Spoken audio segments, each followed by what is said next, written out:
chilliness, well, it didn't affect the flashy plays, huh, Scotty? Yeah, Blaine, it was chilly out there. The Sun Devils are on a cold streak, but I'll tell you what, these highlights are hot.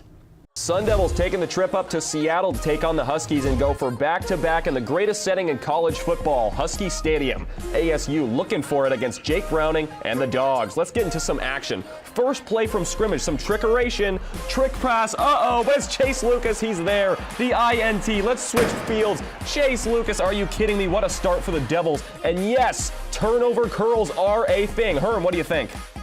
That was a new one. I don't know.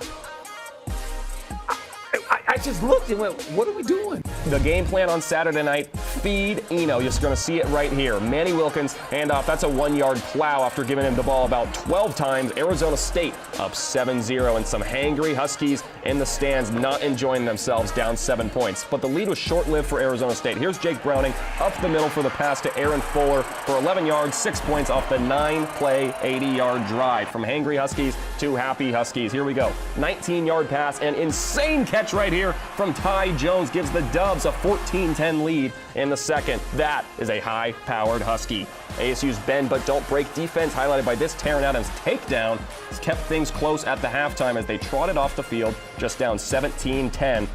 Coming off the half, it was costly mistakes for the Sun Devils. This one especially, a Treelon Smith fumble recovered by the Huskies, and then it all came down to Jake Browning rolling to his right to get the touchdown. It was big-time plays like this one right here that gave the Huskies a 27-13 lead going into the fourth quarter, and it was a party in the dog pack.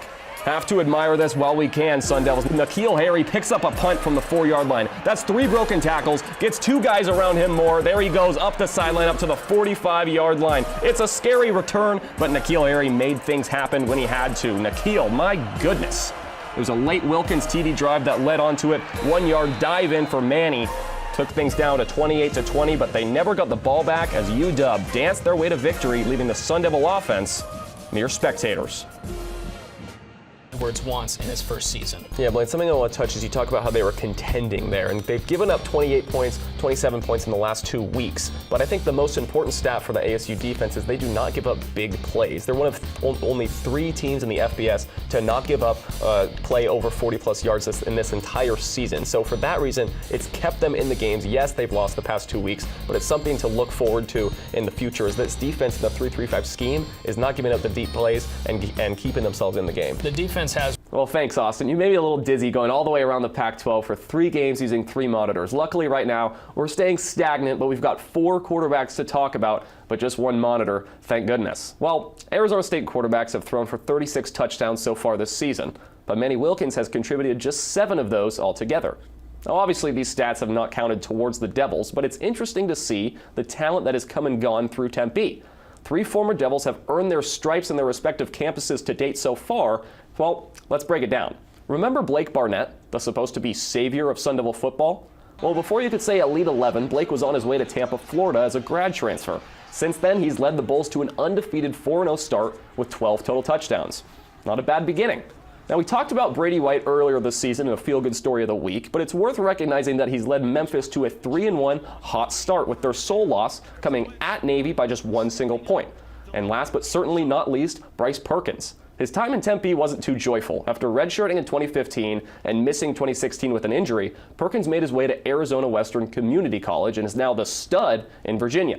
The Cavalier is wowing fans with his tight spirals and hurdling attack that he may have picked up from someone in the maroon and gold.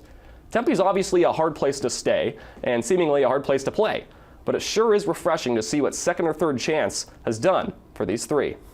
I tell you what, Colby Parkinson is a man to be reckoned with. Able to track that ball all the way up in the air and just get it. That's quite impressive. Seriously, man, there's something about the Stanford tight ends that just must go down in history or something. Yeah, this seems as though that he might be a good contender on the basketball court. And, well, that's going to be a tough game for the Sun Devils when Stanford comes here on that Thursday night. But that's in the future. That's down the road. Tomorrow night, we've got Oregon State coming to Tempe to take on the Sun Devils. For one more time, he's Blaine McCormick. I'm Scotty Gange. For our producer, Noah Lau, and everybody here at the house, we thank you for joining us, and we'll see you next week. Fight!